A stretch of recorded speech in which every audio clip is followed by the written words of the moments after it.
In the vast plains of Eastern Europe lies a land shaped not only by rivers and forests, but by blood. Long before modern borders existed, a civilization rose along the Dnieper. Its name was the Rus, and its story is one of power, betrayal, and terror. In the 9th century, a kingdom emerged along the mighty rivers of Eastern Europe, connecting trade, culture, and war, the Kievan Rus. Viking traders, Slavs, and Byzantines crossed paths on the Dnieper, Desna, and Don rivers. Cities like Kiev, Novgorod, and Smolensk became centers of commerce, religion, and politics. Kiev was the heart of the Rus, a city of magnificent churches, bustling markets, and wealthy princely courts. But this splendor concealed a fundamental weakness: disunity. The Rus was not a unified state, but a network of rival principalities. Each prince collected taxes, controlled his own militias, and rivaled relatives and neighbors. Family intrigues, power struggles, and betrayal were commonplace. The wealth of the cities also made them targets for foreign powers. In this era, a fragile hope prevailed. The empire could flourish, yet the shadow of vulnerability always loomed over the cities. Traders dreamed of prosperity, priests of divine blessings, and princes of power. But no one could foresee the horrors to come. In 1223, Mongol power reached the plains of Eastern Europe. Led by Genghis Khan's generals, they attacked the Rus. The princes united for the Battle of the Kalka River, a desperate attempt to protect their realm. But the Mongols were disciplined, mobile, and brutally efficient. The Rus army was crushed. Surviving princes, including Mstislav of Kiev, expected mercy or captivity. But the Mongols had prepared a bloody lesson. They were laid on the ground, and a heavy wooden platform was erected over them. Above, the Mongols held a victory feast while the men below were slowly suffocated and crushed. This cruel spectacle was a psychological weapon, a memorial to all who would resist.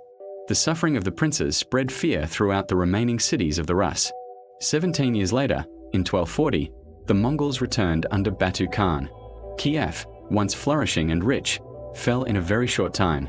Chronicles report fires, collapses, and massive violence. The population was systematically killed. Men, women, and children found no protection. Churches were burned down, houses destroyed, and streets flooded with death and smoke. Survivors fled into the forests, where they suffered from hunger, cold, and further attacks. The once magnificent city lost its cultural center and took centuries to recover. The destruction of Kiev marked the end of the old Kievan Rus and the beginning of a period of subjugation to the Mongols. If this dark chapter of history has captivated you, subscribe to Echoes of Time. Many more forgotten stories are waiting to be told. If this story has captured you, stay with us. The worst is still to come. For the next 2 centuries, the principalities of the Rus lived under the rule of the Golden Horde. The princes had to pay tribute, cities had to show obedience, and a wrong word could mean death. The population suffered from high taxes, arbitrary violence, and the constant fear of raids. Many villages were looted, and entire families were wiped out. But in the midst of this subjugation, Moscow grew. The Moscow princes skillfully collaborated with the Mongols, collected tribute, and strengthened their position. While Kiev declined, the foundation for the future seizure of power was laid in Moscow. As Mongol rule weakened, Moscow began to dominate. The princes used political alliances, tributes, and strategic marriages to expand their power. They learned that control through fear and violence could be more effective than mere loyalty. The city grew not only economically but also politically. Moscow princes began to see themselves as the legitimate heirs of the Rus, a development Kiev would never achieve again. In the 16th century, the violence reached its peak. Ivan IV, known as Ivan the Terrible, ascended the throne. Shaped by paranoia, mistrust, and a belief in constant conspiracy, he created the Oprichnina, a secret police that ruled through terror. Ivan carried out his violence systematically.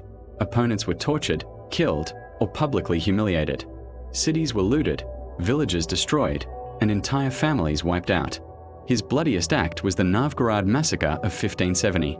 Thousands of people were drowned, burned, or beaten to death. Men, women, and children. Ivan himself killed his son in a fit of rage, sealing his own dynastic end. The people lived in constant fear. Every street, every courtyard could be a scene of terror. Suffering and death marked an entire generation. In the end, these horrors changed the Rus for centuries. The violence was not only physical but also psychological. Fear, trauma, and mistrust were passed down from generation to generation. Cities changed, empires rose and fell, but the memory of hunger, massacres, and tyranny remained. The Rus was shaped not only by trade and culture, but by blood, fear, and subjugation. This history is often forgotten, but it shapes the region to this day. It reminds us that power without control always ends in violence, and that the suffering of the people is the true chronicle of history.